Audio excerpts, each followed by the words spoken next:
हमें अपने मन को मिथिला से जोड़ना है और हमें अपने चित्त को चित्रकूट से जोड़ना है।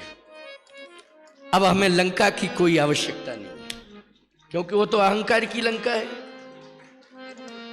और जहां हमारा मन जो है अयोध्या, बुद्धि अयोध्या से जुड़ जाएगी, मन मिथिला से जुड़ेगा और चित्त चित्रकूट से जुड़ जाएगा, तो अहंकार हमारे जीवन में आएगा ही। अहंकार जब जीवन में आता है तो पतन का मार्ग प्रशस्त हो जाता है। और यह प्रमाण है कि अहंकारी का विनाश हुआ है। किसी ने भी अहंकार किया हो। अच्छा एक बात बताओ, ब्रह्मा जी के जीवन में अहम आया तो भगवान को ब्रह्मा के अहम को समाप्त करना पड़ा कि नहीं? तो भगवान ने तो रावण की बात छोड़ो, ब्रह्मा जी के अहंकार को स्वीकार नहीं किया, उनको भी चेतावनी दे दी।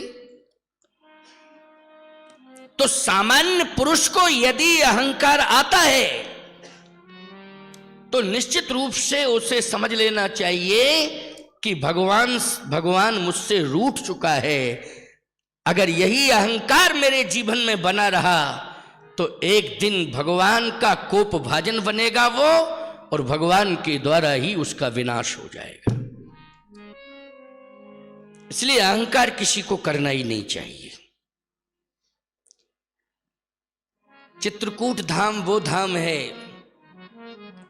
जहां पर भगवान ने अपने संपूर्ण अंगों को चित्रकूट की रज से जोड़ दिया है। वो धाम है चित्रकूट। संपूर्ण अंगों को, एक भी अंग भगवान का नहीं बचा है जो चित्रकूट की रज से ना जुड़ा हो।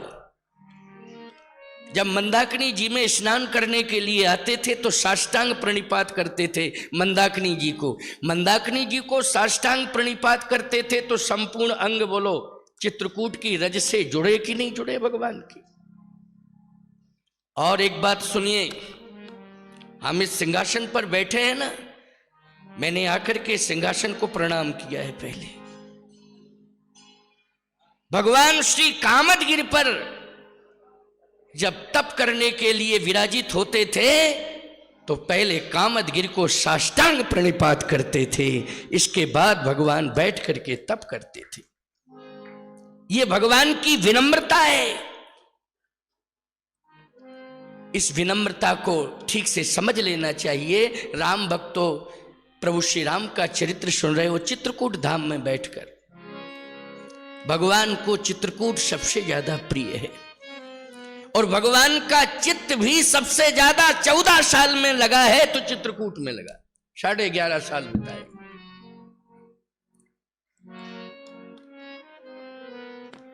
अब चित्रकूट में देवता भी आने लगे। स्वर्ग से उतरकर स्वर्ग खाली हो गया।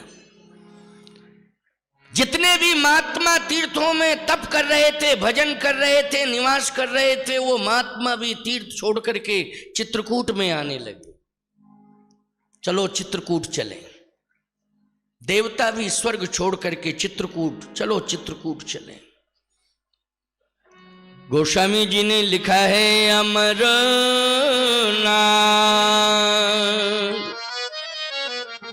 किन्नर दिशिपाला चित्रकूट आए तहीं काला। राम प्रणाम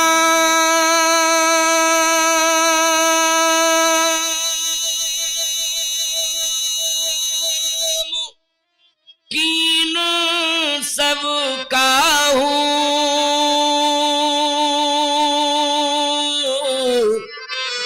मुदित भयो लहलोचन लागू।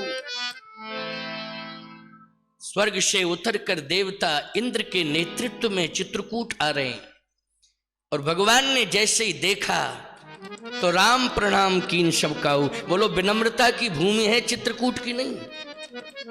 राम प्रणाम कीन सब काहू, सभी को प्रणाम किया है। ये विनम्रता की भूमि है। यहां कोई भी व्यक्ति चित्रकूट धाम में निवास करे, चाहे वो संत हो चाहे भक्त हो, उसे विनम्रता से अवश्य जुड़ जाना चाहिए, तभी चित्रकूट में रहने की सार्थकता है। यदि अभिमान बना रहा, अकड़ता मकड़ता ऐंठता रहा, तो चित्रकूट में रहने का कोई औचित्य नहीं। इसलिए चित्रकूट धाम की भूमि पर तो विनम्रता आनी ही चाहिए। भगवान राम राम प्रणाम कीन सब काहू, जितने भी देवता आ रहे थे सभी को भगवान ने प्रणाम किया। और आपको बताएं अद्भुत बात चित्रकूट की, महात्मा आ रहे, भगवान ने साधु संत महात्माओं को देखा, आवत देख आवत देख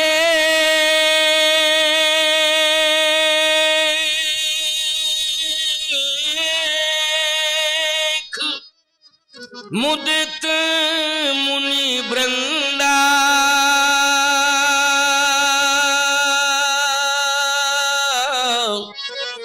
कीन दंडवत रघ कुल चंदा। भगवान ने साष्टांग दंडवत किया।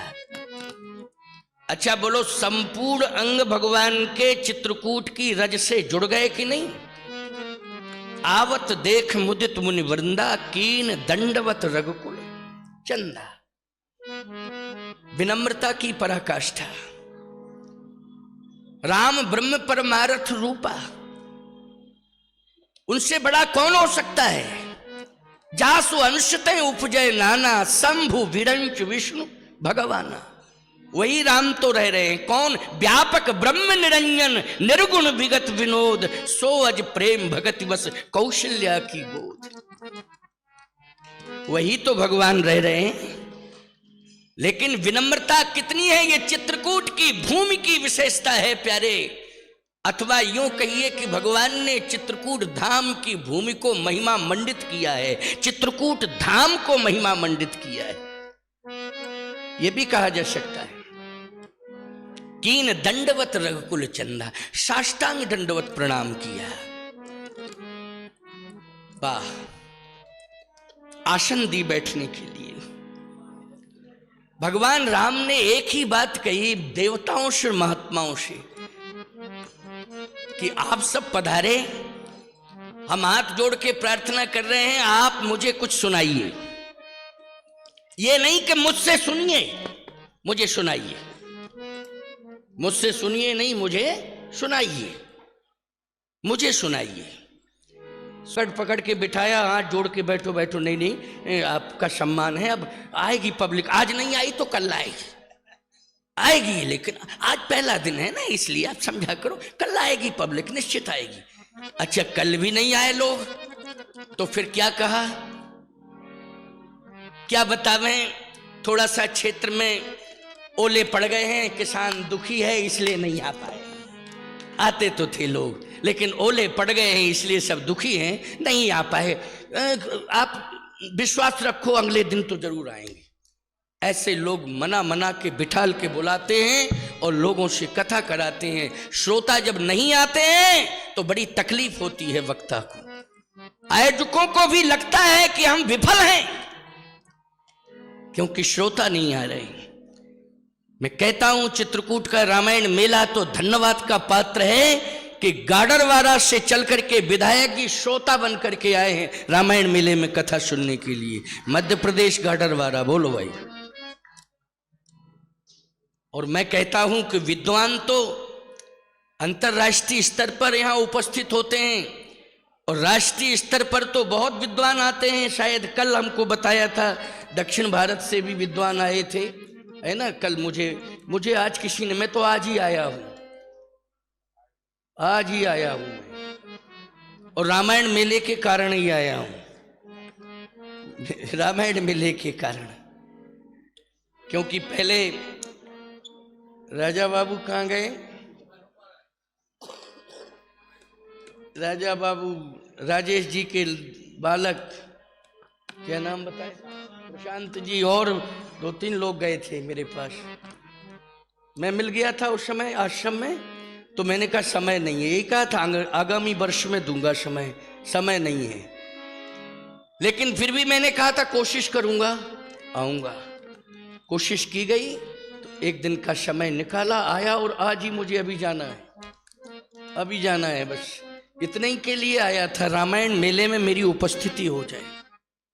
और ऐसी बात नहीं है कि मैं सुनाने भर के लिए आया, मैं तो श्रोता भी हूँ, सुनता भी खूब हूँ, सभी विद्वानों का सुनता हूँ, घंटों बैठता हूँ मंच पर, सुनता भी हूँ। लेकिन अगर आप लोग ऐसा कहेंगे कि नहीं आपको सुनना ही पड़ेगा, तो रेवा नहीं जाऊंगा, कार्यक्रम छोड़ना पड़ेगा मुझे। लेकिन वहां लोग इंतजार कर रहे हैं, और यदि आप लोग कह देंगे तो मैं चला जाऊंगा। मुझे घंटे 2 घंटे के लिए जाना पड़ रहा है। हमारे त्रिपाठी जी बैठे, राजेंद्र जी सुबह पहुंच गए थे, बोले आपको तो आज रामायण मेले में जाना है। मैंने कहा मैं रामायण मेले में पहुंचूंगा, क्योंकि आप लोगों ने प्रचार कर दिया होगा ना। ये यशोमती जी बैठी हैं, इन्हीं के क्षेत्र से तो आया हूं। अभी खगड़िया में कार्यक्रम था, गिरिडीह में था कार्यक्रम, आपके यहाँ भी जसडीह में गया था, वैजनाथ धाम आपने बुलाया था, अपने यहाँ कार्यक्रम मेरा कराया था। और एक दिन के लिए क्यों, आप तो बैठी हैं, एक दिन के लिए बड़ी मुश्किल में समय दिया था, कहाँ से भाग भूग के गया था, पहुंचा था आपके अनुरोध पर। मैंने आपके यहाँ 1 घंटे का कार्यक्रम, रुका भी नहीं था, मैं वापस चला आया था। तो मैं वचन दे देता हूं, उसका मैं निर्वाह करता हूं। तो आइए सुनिए, चित्रकूट की भूमि विनम्रता की पराकाष्ठा है, सरलता, सहजता, ये आपको चित्रकूट में ही देखने को मिलेगी। आप कहोगे महाराज ये तो कोल किरात भील वनवासियों का क्षेत्र है। मैं एक बात कहना चाहता हूं, कोल किरात भील वनवासियों का क्षेत्र तो है, लेकिन भगवान श्री राम ने हृदय परिवर्तन किया है। कितना बड़ा हृदय परिवर्तन हुआ है कि वेद वचन मुनिमन अगम ते प्रभु करुणा एन, वचन किरातन के सुनत जिम पितु बालक बैन। बोलो, बालक बना लिया उनको अपना कि नहीं बनाया? बालक बना लिया उनको। तो प्रभु श्री राम ने जब अपना बालक बना लिया हो, और जिनको अपना बालक बनाया हो, अयोध्या वासियों में तो किसी को बालक नहीं बनाया, उनका मित्र बनाया, भाई बनाया और बाप बनाया। क्यों भाई, बनाया कि नहीं? अयोध्या वालों को क्या बनाया है? बाप बनाया है। अयोध्या वालों को भाई बनाया है, मित्र बनाया है। बोलो, बनाया है कि नहीं? अति प्रिय मोहे यहाँ के बासी, मम धामदा पुरी सुख राशि। भगवान ने अयोध्या वासियों को स्वीकार तो किया है, लेकिन किस रूप में? माता पिता के रूप में, भाई के रूप में, मित्र के रूप में, गुरु के रूप में स्वीकार किया है। लेकिन चित्रकूट के निवासियों को तो पुत्र के रूप में स्वीकार किया है। ये हमारे पुत्र हैं। बोलो, कितनी बड़ी बात है। मैं कहता हूं, सबसे पहले तो पुत्र के रूप में भगवान ने चित्रकूट के कोल किरात भील वनवासियों को स्वीकार किया है। इसके बाद हनुमान जी को स्वीकार किया है पुत्र के रूप में, तत्पश्चात लव कुश को स्वीकार किया। यही क्रम है। लेकिन हनुमान जी के पहले बोलो, पुत्र के रूप में किसे स्वीकार किया है? रामायण का दोहा है, वेद वचन मुनिमन अगम ते प्रभु करुणा वचन किरातन के सुनत जिम पितु बालक बैन।